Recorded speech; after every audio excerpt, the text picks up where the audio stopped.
Salut à tous et bienvenue aujourd'hui dans Carbone VFX pour un nouveau tutoriel sur Treat. Aujourd'hui, on découvre un nouveau logiciel qui s'appelle donc Treat, qui est un logiciel gratuit et qui vous permet donc de générer donc du foliage ou des arbres en fait de façon vraiment très simple et avec une interface vraiment super sympa qui est adaptée donc aussi bien pour Blender que pour Unreal. Et du coup, c'est ce qu'on va utiliser pour nos foliages en fait pour les sessions à venir, d'accord? Donc téléchargez-le puisque ce logiciel est vraiment ultra pratique et beaucoup plus puissant que l'add-on en fait qui est inclus dans Blender. Donc avec l'add-on qui est inclus dans Blender, on verra quelques petites sessions dessus pour le Sampling Tree Gen, qui est l'add-on donc natif de Blender pour le foliage.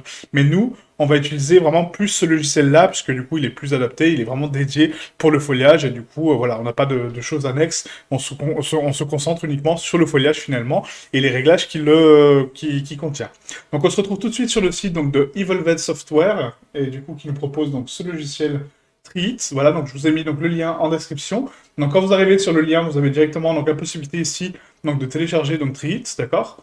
Donc et du coup on peut donc voilà donc ici c'est vraiment voilà des modèles de très très bonne qualité en termes de foliage. On peut donc créer n'importe quel type d'arbre avec des variations en fait vraiment très sympas. On peut donc éditer chaque joint et chaque jointure en fait donc de branches donc du coup pour les déplacer ou pour les ajuster.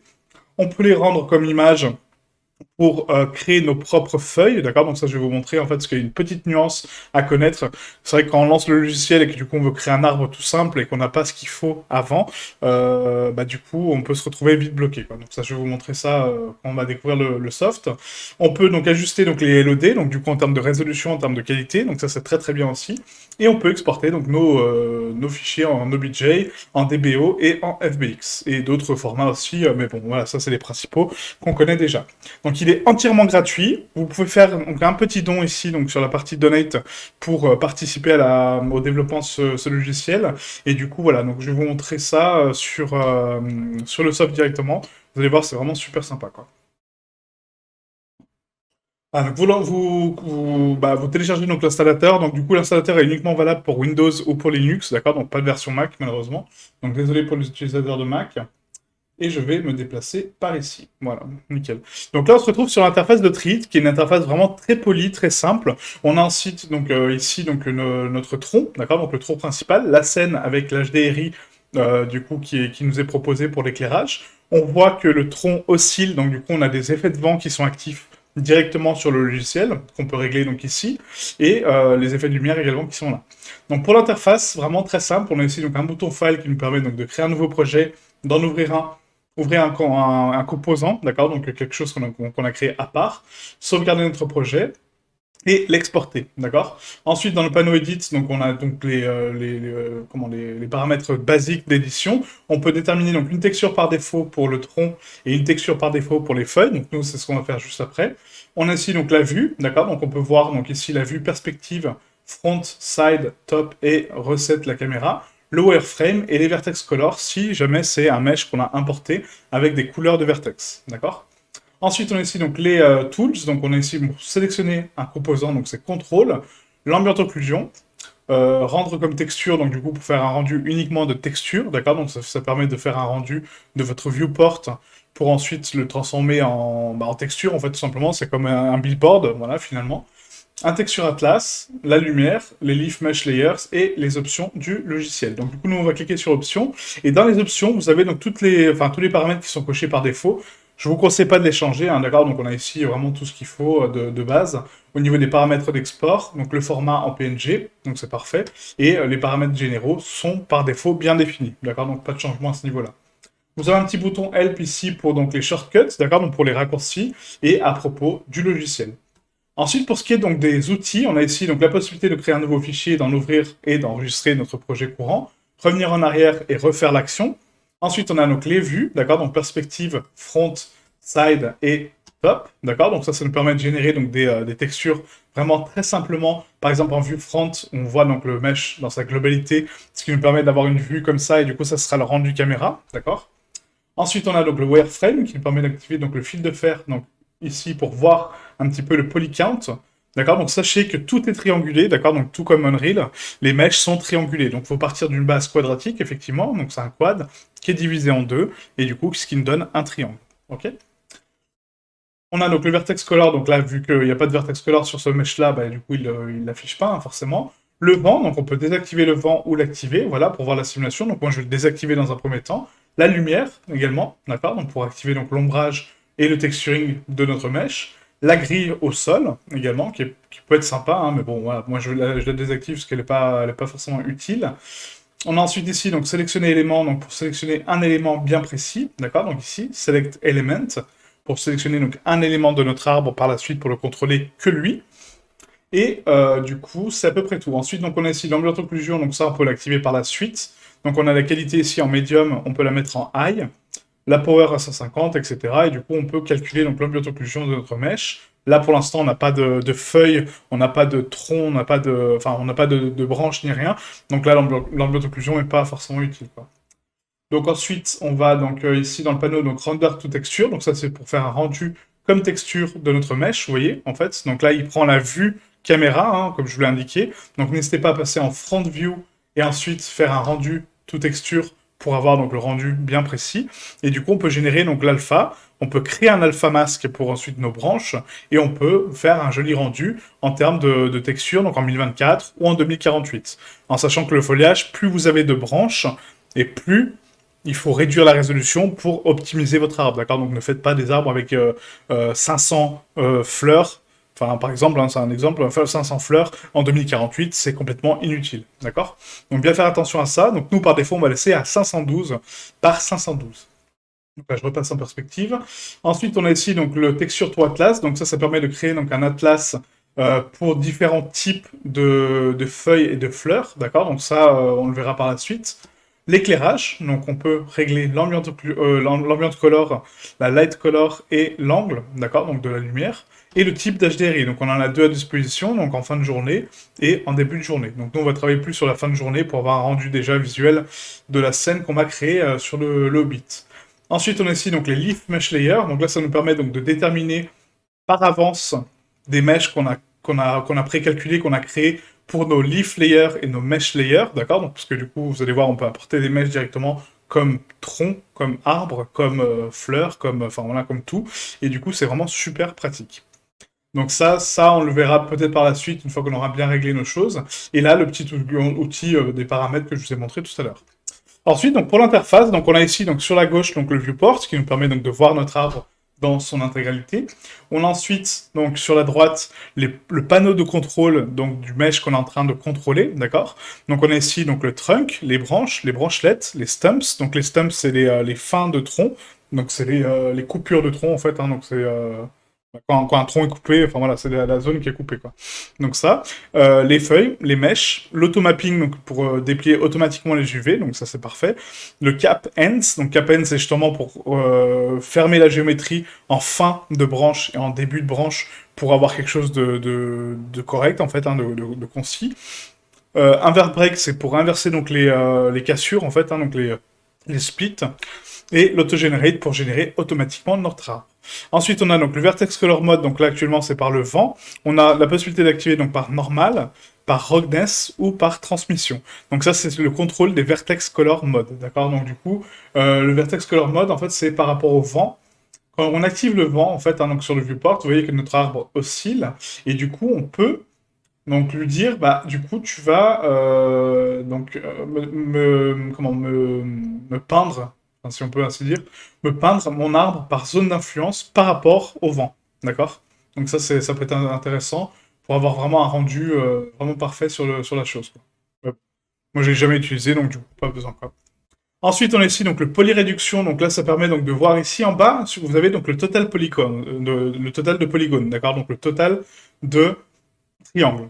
Actuellement, on est à 546 triangles, donc c'est pas des quads, hein, c'est des triangles. Donc là, on a 546 triangles donc sur le tronc. Ensuite, il nous donne donc les polygones pour les branches. Les polygones pour les branches, donc LED, c'est les branches annexes. Ensuite, on a donc les leaf polygones et le mesh polygone. Ce qui nous permet d'avoir un contrôle total sur notre arbre, et du coup de dire, ok, là, j'ai généré un arbre avec 11 000 polygones à peu près, donc ce qui est très dense. Donc du coup, je sais que ça sera mon niveau de LED. Donc rappelez-vous, les LED, c'est quoi? C'est les niveaux de détail. Donc plus on est près de quelque chose, plus on veut voir du détail, plus on est loin, plus on veut voire moins de détails. Donc là, ça me permettra de régler mes LOD en fonction de mes besoins. Ok. Donc nous, on va générer 3 types d'LOD pour cet arbre. Après, je vous invite à faire des variantes, hein, d'accord, donc des variations, donc des randomize, des générations alternatives pour cet arbre qu'on va créer ensemble aujourd'hui. Mais gardez en tête qu'il faut l'optimiser, d'accord. Sinon, si vous Enfin, s'il n'y a pas d'optimisation, ça va être très compliqué après de faire le rendu de notre scène, ça va prendre beaucoup plus longtemps, d'accord. Donc pensez toujours optimisation. Ce qu'on ne voit pas, ça n'a pas besoin d'être détaillé, d'accord. S'il y a du détail qui est visible, oui. S'il n'y a pas de détail qui est visible, c'est pas grave, d'accord. Donc, le tree polycount reduction, donc ici, nous permet donc de descendre la valeur. Vous voyez, quand je descends la valeur, qu'est-ce que ça fait? Ça réduit le nombre de polygones. Vous voyez, donc là, je suis à 20 polygones pour ce tronc. Donc là, je peux me dire, bah ok, ça c'est mon LOD niveau 1. Voilà. Donc du coup, c'est celui qui est à mi-distance. Pourquoi pas? Pourquoi pas? Normalement, non. Hein, d'accord. Donc normalement, on a ici donc le haute résolution qui est vraiment de près. Ensuite, on a donc à peu près à 50%, 70% allez, pour celui qui est à mi-distance. Ensuite, celui qui est éloigné est à 30.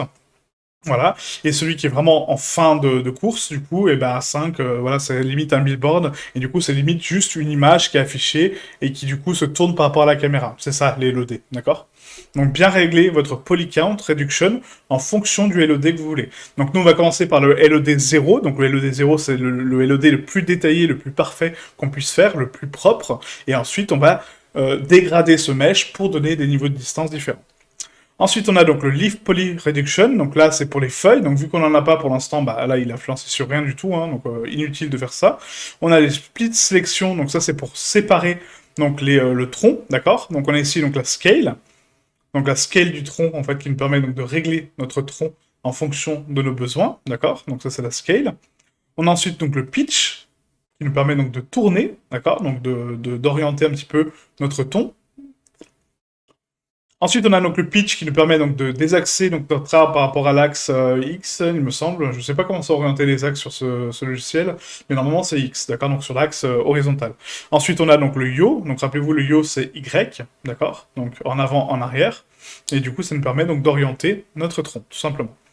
On peut faire un reset, du coup, donc je ne vais pas faire de split sélection pour l'instant, je veux qu'un seul tronc, hein, on va faire qu'un seul tronc pour le moment.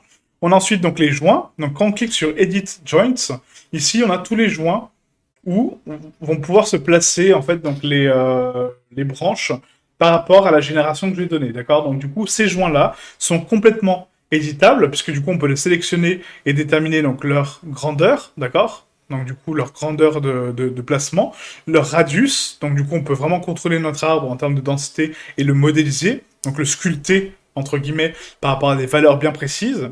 Le pitch, pour donc le désaxer, d'accord. Donc on peut donner vraiment des courbatures par rapport à un joint bien spécifique. Le yaw, encore une fois, donc x sur x, hein, moins x et plus x. Et le roll qui nous permet donc de tourner un petit peu notre arbre. Ok. Donc voilà, donc bien comprendre, donc le pitch, c'est vraiment donc avant-arrière, d'accord. Ensuite, on a donc le yaw, gauche-droite, ok. Et après, on a donc le roll qui est sur l'axe Z, donc le roll, donc pitch, yaw, roll, d'accord. Donc pitch X, yaw, Y, et roll, Z, ok. Ensuite, on a donc l'offset. Donc l'offset, c'est le décalage par rapport à l'axe X, l'axe Y et l'axe Z, ok. Et du coup, c'est à peu près tout, d'accord. Donc du coup, on peut casser les joints, on peut éditer les joints, voilà. Donc les joints sont entre guillemets des zones de géométrie, voilà. C'est vraiment c'est des arêtes en fait. Hein. C'est même pas des arêtes parce que du coup, c'est vraiment des zones à part, mais c'est les joints. Voilà, je sais pas comment expliquer ça. C'est le centre de masse de chaque jonction, entre guillemets, quoi. Ok. Donc là, je vais décocher ça pour l'instant parce qu'on va le générer par défaut. Et ensuite, on passe au deuxième paramètre qui est notre trunk. Donc là, on contrôle l'arbre, d'accord. Donc le premier paramètre, c'est relatif à l'arbre entier. Donc c'est le point de départ, mais c'est aussi le point de fin, d'accord. Quand on finit un arbre, il faut repasser par là pour régler les différents paramètres en termes de poly count, en termes de résolution, etc. Et après, on génère notre arbre, d'accord. Et ensuite, on revient en arrière, donc on revient sur tree pour le valider, puis du coup, voilà, le bouger un petit peu et le peaufiner, ok. Donc là, trunk, donc du coup, ça permet donc de régler notre tronc. Notre tronc, c'est l'élément principal, c'est par lui que tout va passer. Donc là, contrairement à la donne qu'on a vue, donc MT tree, pardon, on peut pas générer de racines normalement. Moi, en tout cas, j'ai pas vu la possibilité de le faire. Mais comme je vous dis, c'est très rare qu'on utilise des racines. Hein. Vraiment, elles sont enfoncées dans le sol, donc de base, il n'y a pas trop de raison de l'utiliser. Donc là, pour se déplacer sur la vue 3D, un point important, c'est donc clic droit pour déplacer la vue, ok. Contrôle et clic, donc ça ne fait rien. Alt-clic non plus. Shift-clic, ça panote, d'accord. Donc très important. Donc Shift-clic, c'est pour tourner la caméra, ok. Donc tourner uniquement la caméra. Et là, on déplace la vue avec le clic droit. Ok, donc gauche-droite, au bas. Pour zoomer, c'est la molette. Donc je zoome avec la molette, je dézoome avec la molette. Et le clic gauche permet de panoter autour du mesh. D'accord. Donc permet de pivoter autour du mesh. Donc là, déplacement caméra. Ok. Shift, c'est le déplacement de la caméra gauche-droite, mais uniquement sur son axe propre, hein, donc l'axe propre de la caméra. Et après, on panote autour du mesh avec le clic gauche. Voilà, donc ça, c'est les raccourcis principaux que vous devez retenir. Ok.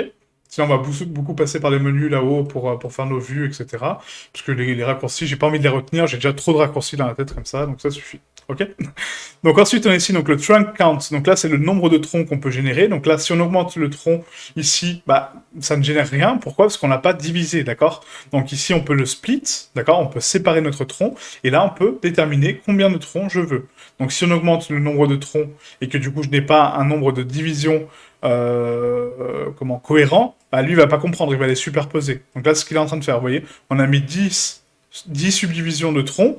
Et du coup, il m'a dit 6300 polygones, alors que mes troncs sont tous superposés les uns sur les autres. Donc, augmenter la valeur de split, voilà, et du coup, permet d'augmenter la taille de division, en fait. Ok. Donc, nous, on va pas le diviser, hein, comme j'ai dit, hein, je veux qu'un seul tronc. Donc, on laisse à 0. Ensuite, on a donc les segments. Donc, les segments, c'est ce qui constitue mon arbre. Donc là, si on analyse un petit peu la géométrie, regardez comment il se présente, d'accord? Donc, on a 546 polygones. Si j'augmente les segments de division, ça me permet de passer à 906 polygones et du coup d'avoir donc un tronc beaucoup plus défini, d'accord? En sachant que le tronc, donc la base, sera toujours plus défini que la fin, d'accord, normal. Lui, il optimise automatiquement, il se dit, bah la fin, de toute façon, elle sera normalement recouverte de foliage et du coup donc d'éléments, donc pas besoin de la subdiviser. Par contre, la base, oui, puisqu'on la verra correctement. Ok. Donc nous on va mettre donc un polycount, un segment pardon, excusez-moi, à peu près 30. Voilà, 30, je pense que c'est pas mal. 30, c'est largement suffisant. Non, j'ai dit 30. Voilà. Ensuite, on a donc les sides, donc c'est le nombre de côtés. Donc là, actuellement, on est à 24. Donc si je zoome encore une fois sur ma structure, on a 24 côtés sur donc, la base du cylindre. Si je l'augmente, encore une fois, donc on augmente le nombre de côtés. Par conséquent, on augmente le nombre de polygones. Mais du coup, ça nous permet d'augmenter la résolution de notre arbre et un petit peu son aspect général. Donc nous, on va mettre à 15, c'est largement suffisant. Et ensuite, on a donc les côtés, donc les side divisions, qui nous permettent donc de diviser les côtés. Donc ça, pareil, donc c'est le nombre de divisions pour les côtés adjacents de notre tronc. Ok, donc on a le rayon complet, qui sont les sides, et le side division, qui sont donc les divisions de ces anneaux. Ok. Donc là, nous, on va laisser à 4 à peu près, c'est largement suffisant aussi.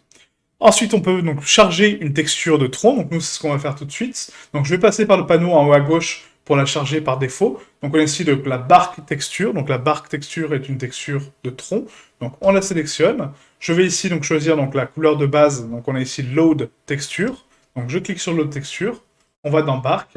Et là, j'ai des textures. Donc les textures sont incluses directement dans la donne, hein, d'accord. Donc vous avez donc votre fichier d'installation qui est Treat. Et dans ce dossier Treat, vous avez texture et barque, d'accord. Donc il y a plusieurs textures de tronc.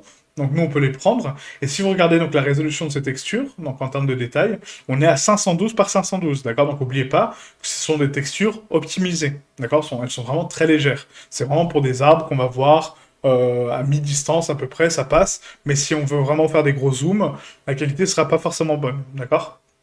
Donc pour ma part, je vais vous donner donc des textures d'arbres qu'on va inclure dans ce projet. Donc du coup, elles sont dans le dossier du Hobbit, d'accord, donc directement. Donc on va se retrouver dans le dossier de formation.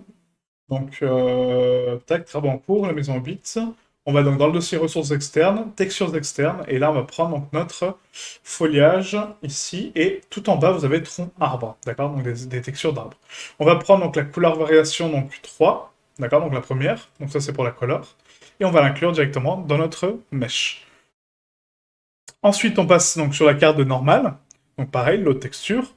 On retourne dans mon fichier de travail, Donc c'est un peu dommage qu'ils gardent pas les références en fait qu'on donne pour les dossiers, mais ça c'est le problème de beaucoup de logiciels. Donc on inclut donc la normale, en sachant que ça c'est pas le texturing final, hein, c'est juste un texturing temporaire pour voir un peu à quoi ça ressemble et donner un peu de couleur à notre art. Et ensuite on a donc la roughness qui va être donc la gloss inversée. Donc là je ne sais pas si on va la mettre en fait la roughness, ça, on va peut-être prendre la haut comme référence. Parce que j'ai pas de carte de roughness. Travaux en cours, excusez-moi, parce que je parle en même temps et du coup je réfléchis en même temps. Donc là, si on va dans tronc, foliage, tronc, je crois pas que j'ai la roughness. Maintenant, on a la gloss, mais du coup, c'est la roughness inversée. Donc on va prendre pas la displacement, parce qu'elle est vraiment trop forte. Bon, on va pas mettre de roughness. On va pas mettre de roughness, tant pis. Là, j'ai pas de carte adaptée, donc c'est pas grave. Ça, après, de toute façon, le texturing, on le fera sur Unreal directement. Ça sera beaucoup plus simple. Donc là, on valide avec OK. Et vous voyez, il m'a chargé ma texture, donc directement sur mon mesh. Et du coup, on a un tronc qui est préchargé. Donc c'est parfait. Donc là, je vais juste désélectionner mon tronc hein, pour voir à quoi il ressemble, vous voyez. Et donc là, on a notre texture qui est parfaitement appliquée dessus. Donc du coup, on la voit bien. C'est parfait. Donc elle sera bien mieux que ça sur Unreal, même sur Blender. Mais là, c'est juste une prévale, en fait, pour voir un petit peu à quoi ça ressemble. OK. Maintenant qu'on a donc texturé notre tronc, donc là c'est pour la texture du tronc, on a donc la trunk scale. Donc là c'est tous les paramètres qui sont relatifs donc au tronc, donc sa taille, d'accord, donc la grandeur du tronc. Pour la grandeur, on n'a pas forcément de référence en fait de taille. Donc ce que je vous conseille de faire à la limite, c'est d'importer un mesh à côté, donc un mesh humain, d'accord. Moi j'en ai pas à disposition, mais vous importez un mesh donc ici dans File, vous avez donc la possibilité d'exporter votre tronc en fait directement, ou sinon dans Mesh importer un mesh, d'accord. Donc ça c'est une partie qu'on verra après, et du coup d'importer un mesh sur la scène pour voir un petit peu à quoi ça ressemble et voir un peu la taille, puisque là on n'a pas de référence de taille à part la grille, mais la grille ne nous donne pas tellement d'éléments par rapport à ça, quoi. Donc du coup peut-être en front view, puis encore, non même pas. Vous voyez, même si on active la grille, je sais pas l'unité de mesure en fait de ce logiciel malheureusement. Il la donne pas, donc je peux pas je peux pas la deviner malheureusement. Donc voilà, donc length donc à 100%, puis après bah, voilà, ça correspond à des tailles, je ne sais pas. Voilà, je peux pas vous dire la taille à quoi ça correspond, mais il faut faire des tests et en général on laisse à 100%. C'est une taille de tronc standard on va dire et normalement ça passe. Ensuite, on a donc l'incrémentation donc de la length. Donc quand on booste l'incrémentation, donc par exemple à 25, et que je booste justement donc la length encore plus, il va me la booster en fait à 25% de sa taille à chaque fois, d'accord. Donc ça va incrémenter la taille à 25%. Donc ça permet de booster entre guillemets l'incrémentation de la taille en fait tout simplement quoi. Donc nous on va la laisser à 0 hein, pour l'instant. C'est largement suffisant. En sachant que là, on est sur une taille vraiment très réduite. Donc à la limite, peut-être ouais, peut-être 20. Peut-être 20, c'est pas mal, hein. On va mettre à 20, pour de dur. Ouais. On va laisser à 20. Ensuite, on a donc la length curvature. Donc là, c'est pour courber un petit peu donc, notre tronc, d'accord. Donc pour l'épaissir ou le désépaissir en termes de taille. Donc c'est la curvature, donc c'est le radius, si vous voulez, global. Le radius, du coup, voilà. Donc le radius global, en fait. Hein. Donc ça, c'est la couverture. Je sais même pas, en fait, c'est comment, le dégradé de la courbe, en fait. C'est même pas la courbe en soi. Là, c'est la courbe en soi, donc c'est vraiment le radius. Mais par contre, ça, c'est la length curvature, d'accord. Donc l'épaisseur de la base jusqu'à la fin du tronc, ok. Donc nous, on va laisser un radius à peu près à 100. La length curvature, on va la laisser un petit peu plus épaisse quand même, à peu près comme ça, à 20. Moins 25, ouais. Moins 25, c'est pas mal. Moins 25, ça me plaît pas mal. Ensuite, on a donc le radius sin, donc ça c'est le sinus en fait donc du radius, donc c'est la propagation juste de la base. Donc nous on va le laisser à 0 pour l'instant. La fréquence aussi, regardez, donc là par exemple si on booste la fréquence du radius, hop, voilà, on peut, vous voyez, définir donc la propagation du radius, d'accord. Donc du coup ça permet donc de définir un petit peu les stries de notre tronc et le sculpter encore une fois, hein, le modéliser un peu plus pour avoir une forme un peu plus sympa. Donc nous on va le laisser à 50, 50 à peu près.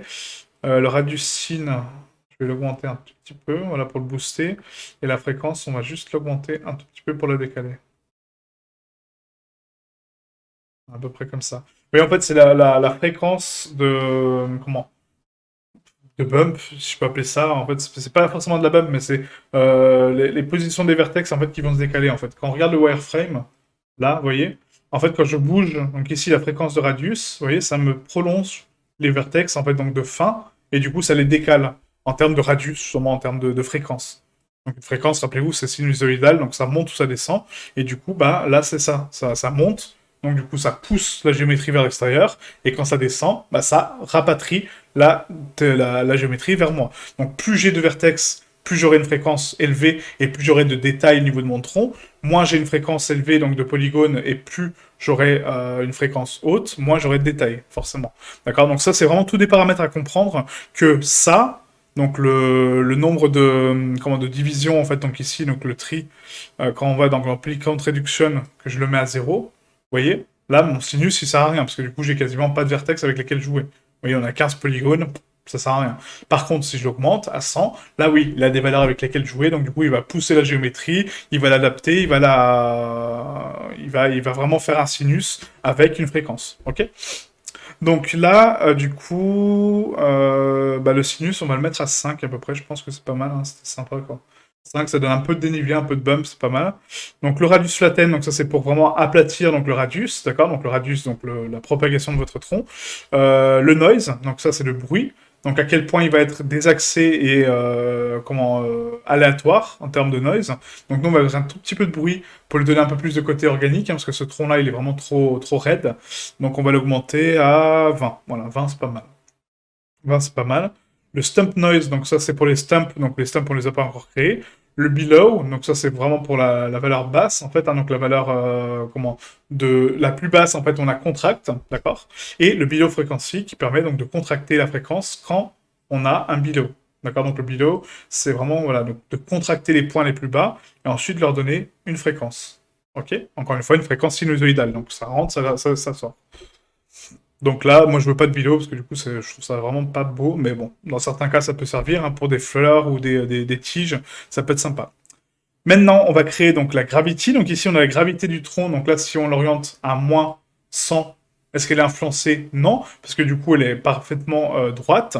Par contre, si je l'aurais orientée vraiment sur le côté, là, oui. D'accord. Donc là, on a la curvature donc, de la gravité. Donc pour l'instant, il n'y a pas d'influence par rapport à ça. Par contre, si je booste la gravité, vous voyez, donc à 100%, bah là, oui. Là, ça commence à pencher notre arbre et du coup, on va vraiment avoir une influence sur la courbe. Et après, on a donc la curvature de la gravité. D'accord. Donc si je la mets à 100% et que là j'ai 0, hop, elle est parfaitement droite, j'augmente la gravité, donc elle se penche, et après je peux régler la curvature, à quel point il va se pencher, par rapport à ma courbe de base. Ok. Donc deux paramètres qui contrôlent donc la gravité. Donc la gravité, on va la mettre à 0. Hop, je le veux parfaitement droit, ce tronc. Ensuite, on a le Sync Sun. Donc, Sync Sun, c'est pour chercher donc, le soleil. Donc ça dépend de l'orientation du soleil. Donc, ça peut être sympa pour certains arbres, en fait, qui soient plus penchés côté soleil, parce que les fleurs, bah, enfin, je pense que vous savez, mais elles ont tendance toujours à s'orienter par rapport au soleil, d'accord. Donc, du coup, voilà. Et on a aussi la possibilité de régler la curvature par rapport au soleil en fonction de la position du soleil. Donc, ça peut être important de reporter sa position exacte donc de monde sur Unreal ici, d'accord, pour l'orientation du soleil, la retranscrire là, comme ça on a parfaitement le même éclairage, et du coup orienter les arbres en fonction de l'éclairage. Ça peut être sympa. Ok. Bon après c'est là, c'est vraiment chipoté de ouf, hein, mais ça peut être sympa. Ensuite, on a donc le crinkless. Donc le crinkless, c'est pour voilà, donc pour pareil déformer notre tronc en termes d'aléatoire. Donc pareil, donc oubliez pas que ça a tendance à pencher l'arbre, hein, peu importe la gravité ou autre, hein. Si même là je fais une gravité curvature à 0 et que la gravité est à 0, ça va quand même pencher mon arbre, d'accord. Donc ça c'est vraiment pratique. C'est en fait ça penche pas l'arbre, ça le compresse. Vous voyez qu'en fait là si je regarde ma vue, ça permet de créer des espèces de spirales en fait et vraiment de le compresser sur lui-même et du coup de l'affaisser. Vous voyez, ça l'affaisse. Donc ça peut être sympa pour créer des branches, justement, pour habiller notre arbre par la suite, donc des branches un peu aléatoires, mais de base, c'est vraiment pour... là, on est en train de contrôler un tronc, d'accord. Mais le tronc, vous allez voir qu'après, il y a des variations. Je pense pas qu'on verra tout sur cette vidéo-là, parce que c'est très long, mais vu qu'on va faire plusieurs sessions dessus, je vous montrerai d'autres paramètres par la suite, ok. Donc le crinkless. Ensuite, on a donc le bend mode, donc c'est le mode donc, de bend. Donc là, on a decrease, donc ça va réduire donc, notre arbre. Par contre, si je mets en increase, donc le bend, là, le crinkless, on peut l'augmenter. Et après, on a donc le bend minimum, vous voyez. Donc ça, c'est bah, le bend, en fait, c'est la courbe, quoi. La pliure, quoi. Le bend. Bend, c'est plier, en fait, donc c'est, voilà, donc bend minimum donc à 0, maximum à 300. Et du coup, si je mets maximum donc à 300, à 0, par exemple. Vous voyez, en fait, que quand j'augmente le slider minimum, bah forcément, lui, il augmente le maximum, d'accord? C'est ça, il comprend pas. Il comprend pas que je donne une valeur mini supérieure à la valeur maxi. C'est complètement irrationnel pour lui, d'accord? Donc là, on va mettre à 0. Voilà, et je vais enlever donc le crinkliness rate. Tac, à 0. Voilà, comme ça. Tac. Ensuite, on a donc le turn. Donc le turn, c'est pour tourner un petit peu notre arbre, encore une fois, donc pour le pencher, par rapport à... ça, par contre, je sais pas par rapport à quoi, parce que du coup... j'ai jamais compris, en fait, par rapport à quoi c'était, en fait. Le turn, en fait, c'est le... Ouais, le bend turn, en fait, je sais pas du tout. Parce que le turn, en fait, c'est le même que la curvature, en fait. Donc on a plusieurs paramètres, en fait, pour le bend, mais le bend turn, je ne sais pas à quoi ça correspond. Parce qu'on a le bend turn... Non, c'est pourtant c'est la même chose, hein, c'est vraiment la curvature, peut-être un peu plus douce, mais voilà. Après on a le twist, donc ça c'est vraiment pour le roter sur Z, d'accord? Bon, faut faire des spirales, donc on peut faire une jolie corde de licorne avec ça. Voilà, c'est un exemple. Du coup voilà, donc ça c'est le twist, donc pour permettre de twister la valeur donc, de notre arme, donc on va remettre à 0. Le trunk flare, donc ça c'est le flare, en fait c'est vraiment la partie haute du tronc. Là rappelez-vous qu'on a contrôlé donc le tronc en termes de partie basse, et là c'est le flare, donc c'est la partie haute. Si là je mets plus de côté sur le flare, d'accord, donc plus de sides, le radius, pareil, me permet de contrôler donc le radius du flare, mais là c'est par rapport au base cap, en fait, donc le base cap c'est le chapeau du haut. Là je sais pas si on le verra bien parce que mon arbre il est pas réglé pour, mais non, je pense pas qu'on le verra. Là, on le verra pas trop. Mais en gros, bon, le cap, c'est vraiment la cime de l'arbre. Et du coup, si vous avez une grande tige qui sort de l'arbre, on peut la contrôler, uniquement elle, et du coup lui donner plus de profondeur. Voilà. Donc ça, c'est le flair, donc c'est vraiment la partie haute. Le trunk split, donc pour régler donc les divisions des arbres, d'accord? Donc le split minimum, le split maximum, etc. Donc ça c'est par rapport aux divisions, donc là vu qu'on en a pas, ça sert à rien. Le trunk sin cosine, donc ça c'est vraiment encore une fois la curvature, hein. Il y a vraiment tellement de paramètres pour régler ça. Donc le sin frequency pour la fréquence de sin, et après on augmente donc le sinus pour donner de l'aléatoire. Donc là je vais en donner un tout petit peu, on va mettre à 2, et je vais monter donc le sinus à 100% pour donner vraiment un peu de vague, un peu d'organique à cet arbre très bizarre. Ensuite on a le cosinus du coup qui est sur... le sinus, en fait, il est sur... Ouais, donc le sin et cosinus, ouais, donc ça, sinus et cosinus. Donc le sinus, en fait, donc du coup, va influencer donc, sur x, et le cosinus va influencer sur y, normalement. Ouais, c'est ça. Donc là, pareil, on peut mettre à 2 en termes de fréquence, et l'orienter à 100%, pareil, pour donner un peu d'aléatoire en termes de courbe. Je trouve ça sympa. Voilà. Donc ça, c'était pour les réglages du tronc, d'accord? Donc je ne vais pas détailler tous les réglages, parce que sinon ce sera beaucoup trop long, mais on va faire juste un arbre basique, vous montrer donc la base du logiciel, et après on fera donc des vidéos beaucoup plus détaillées, qu'on fera nos arbres sur la scène du Hobbit. Donc là on passe au deuxième onglet, donc les branches. Donc les branches, on a ici donc le count, donc la quantité de branches qu'on souhaite, d'accord? Donc moi je vais le mettre à 40. Le split permet donc de rediviser les branches derrière, donc je vais juste enlever le wireframe pour que vous puissiez voir. Donc le split, on redivise nos branches derrière, d'accord, pour redonner plus de branches. Donc on les divise. La distribution permet donc de distribuer nos branches en fonction, euh, de je sais même pas quoi, parce que du coup là, quand on met le count ici, quand il est à 100%, je pense pas qu'on puisse jouer avec la distribution. Bah même là, en fait, ça sert à rien. Ouais. Après, donc, on a le nombre de segments, donc pareil, c'est les polygones qu'on a donc, en termes de branches, d'accord? Donc là, regardez, on est passé à 10 766 uniquement avec les branches. Donc les branches sont beaucoup plus denses que le tronc, logique, parce qu'elles vont être animées, elles vont être un peu orientées par rapport au vent. Donc les segments, on peut les laisser à 15. Les sides, donc les côtés, c'est le nombre de côtés qu'elles ont ces branches, donc nous on va laisser à 8 à peu près, c'est largement suffisant. Voilà. Le side division, on va le laisser à 4. Le polyréduction, donc là il est à 5, donc si je l'augmente, on augmente le nombre de polygones. D'accord. Donc là, on est à 5408 pour les branches. Si je descends, on est à 3298, vous voyez. Donc là, c'est l'inverse. Si j'augmente la réduction, ça va augmenter le nombre de polygones. Donc c'est un petit peu étrange, mais voilà. Faut le savoir. Parce que moi, au départ, je mettais à 100%, parce que je voulais réduire mon nombre de polygones, et en fait, non, ça les augmentait, quoi. Donc là, on va laisser donc à 35 à peu près, c'est pas mal. Voilà, 3880, c'est nickel. Ensuite, on a donc les branchelettes. Donc les branchelettes sont rajoutées par rapport aux divisions qu'on a données. Donc plus on a de divisions ici, plus on aura de branchelettes ici. D'accord? Donc les branchelettes sont des branches annexes, hein, encore une fois. Donc on peut augmenter le count ici pour ajouter donc des petites branches, d'accord? Par-dessus, encore une fois. Donc à régler en fonction de la propagation que vous souhaitez. Donc moi je vais en mettre à peu près une centaine, hein. Voilà, comme ceci. Et on peut les rediviser derrière. Donc là on va les split, pareil, par 80. 80, c'est pas mal.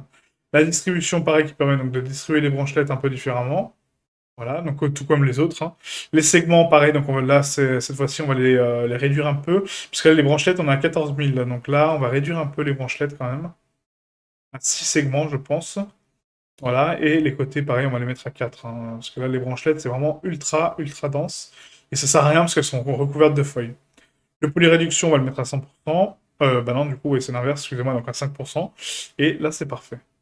On a ici donc la length, donc la propagation des branches, d'accord, pour augmenter donc leur taille et leur propagation. L'incrémentation encore de la length, donc ça c'est qu'on a déjà vu. La curvature, d'accord, donc à quel point elles sont courbées ou pas en termes de propagation, pas au niveau de leur aspect, hein, c'est la propagation, comment elle est courbée ou pas. Le radius curvature, le radius clair. Après, les paramètres se répètent par rapport au type comment de choses en fait, hein. C'est les mêmes paramètres que le trunk, sauf que sur les branches. C'est exactement la même chose. Donc c'est rien que je vais vous les réexpliquer quoi. On va juste rejouer avec la gravity, donc un petit peu pour les descendre un peu vers le bas. Voilà, comme ça. Et du coup, on va faire un wind strange. Donc là, je veux qu'elle soit influencée par le vent, vraiment pas mal. C'est marrant parce que mon vent n'a pas l'air de marcher.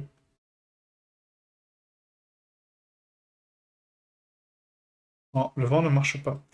Bizarre. Non, je sais pas.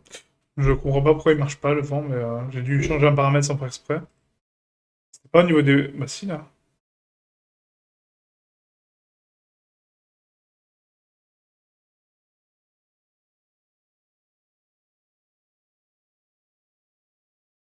Non, je sais pas. Je sais pas pourquoi le vent ne marche plus, mais bon. Pas très grave, on verra ça après. Donc ensuite, donc voilà, donc les distorsions, ok. Je vais juste distordre un peu mes branches un peu plus en termes de fréquence. Donc là, c'est par rapport au split, non. C'est par rapport voilà, au sinus. Donc là, on va augmenter un peu le sinus. Juste pour les désaxer un peu, vous voyez, donner un peu un côté un peu plus creepy, un peu plus cool. C'est même pas le côté creepy qui m'intéresse, hein. Si on laissait que l'arbre comme ça, oui, ça donne un côté creepy, c'est sympa. Mais c'est vraiment pour donner de l'aléatoire en termes de placement de branches après, je vous montrerai. Cosinus, la fréquence, là c'est bon, ok. Ensuite, donc voilà, là on arrive à la partie intéressante, donc là ça sera la fin de la vidéo, après je vous montrerai d'autres techniques par la suite, d'accord, parce que sinon c'est beaucoup trop long. Donc là, on a essayé d'ajouter des feuilles. Les feuilles, faut pas les comprendre comme feuilles en fait, faut les comprendre comme branches. Donc je m'explique, c'est un petit peu compliqué à comprendre, mais en fait, quand on a un 3D, pour optimiser en fait une branche, ce qu'on fait, c'est qu'on génère donc un plan de base, et après on va coller une texture de branche avec feuilles dessus, pour histoire d'avoir déjà plusieurs feuilles sur une seule texture, et en plus d'avoir des bouts de branches du coup par-dessus. Ça permet d'optimiser votre mèche et ça permet qu'il soit moins lourd. Là, si actuellement j'applique donc des feuilles, lui, il ne comprend pas que ça c'est un arbre. Pour lui, les feuilles c'est des branches en fait. Ils appellent ça des feuilles, mais c'est en fait pour générer des branches, d'accord. Donc, enfin après vous allez comprendre sur la vidéo de lundi, ça sera beaucoup plus clair parce que là comme ça c'est un petit peu vague. Mais en gros, les layers qui sont là, donc ça c'est les calques qu'on peut créer, donc on a plusieurs calques, et ces calques il va piocher dedans pour créer donc ces feuilles, et là quand je crée des feuilles, donc je peux mettre en polyquad, donc pour avoir juste des quads, en double-sided pour avoir du double face, ok, pour avoir une normale positive et négative, rappelez-vous, et on peut augmenter donc le count des feuilles, sauf que là les feuilles sont immenses, d'accord. Et là, si je les affiche en tant que feuilles, donc là je vais prendre une texture de feuille, hein, donc ici dans Leaf Texture, donc l'autre texture, je vais prendre une feuille basique. On va prendre donc la maple, voilà. Maple. Leaf maple, voilà, on va prendre ça. Tac. Ok. Vous voyez? Voilà mes feuilles. Mais elles sont 1000 fois trop grandes. Elles sont beaucoup trop grandes. Donc là, c'est pas cohérent par rapport à mon arbre. Et j'ai aucune possibilité, et j'ai bien aucune possibilité, de les réduire en termes de taille. Parce que du coup, là, on peut jouer sur l'offset, mais l'offset, c'est le décalement. Le décalage des feuilles. Du coup, après, on a donc le smoothing, donc c'est voilà l'adoucissement des feuilles, on s'en fout. La taille, d'accord, donc la taille des feuilles, donc on peut l'augmenter et la réduire, mais même quand je la réduis un minimum, c'est pas parlant. L'incrémentation de la taille, je peux dire, bah tiens, je la mets comme ça, ok, soit. Et après, je peux mettre allez, la couverture un peu plus basse, la width, voilà, donc l'épaisseur, ok, l'incrémentation de la width. Voilà, donc là, je l'ai vraiment, vraiment toute petite. Voilà, donc elles sont toutes petites. Ok. Là, j'ai des feuilles. Mais est-ce que vraiment, je vais pouvoir en rajouter un milliard? Bah non. Là, je suis déjà à 180 en termes de count. Si même je les booste à 300, je peux pas plus. Je vais les monter à 5000. Est-ce que je peux passer à 5000? Non, la valeur max, c'est 300. On peut pas aller au-delà. D'accord? Le logiciel est bloqué, on peut pas aller au-delà des valeurs. Donc là, 300, ça veut dire que je peux avoir 300 feuilles sur mon arbre. C'est pas logique, d'accord? C'est pas logique du tout. Donc c'est pas la bonne méthode. Il faut pas afficher 5 milliards de feuilles pour dire ah j'habille mon arbre et tout, c'est cool. Non, il faut afficher une feuille, certes, donc une feuille comme ça, mais elle qui représente dans sa taille globale, hein, pas comme ça, hein, forcément pas en tout petit comme ça, donc du coup faut remettre les paramètres comme il faut. Là j'ai tout enlevé. Hein, du coup. Je sais pas si je peux les changer là maintenant. Enfin je me rappelle plus ce que j'avais mis, mais donc, les grosses feuilles comme ça, par exemple, c'est un exemple, c'est complètement dégueulasse, mais c'est pour vous montrer.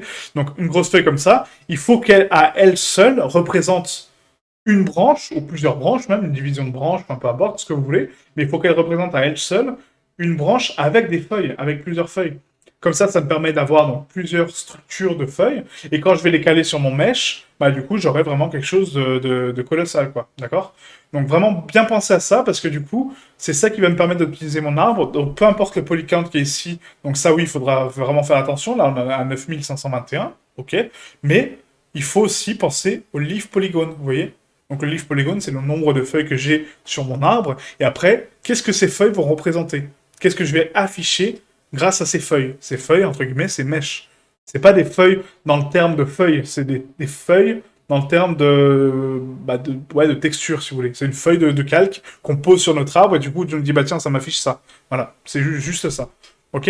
Et quand vous avez compris ça, vous allez pouvoir créer n'importe quel type d'arbre, d'accord? Donc là, je vais pas rechanger les paramètres, parce que du coup, j'ai tout pété, comme je vous ai dit, hein, du coup, c'est pas ouf. Donc je vais supprimer directement ce leaf. Ah, on supprime le layer, s'il veut bien.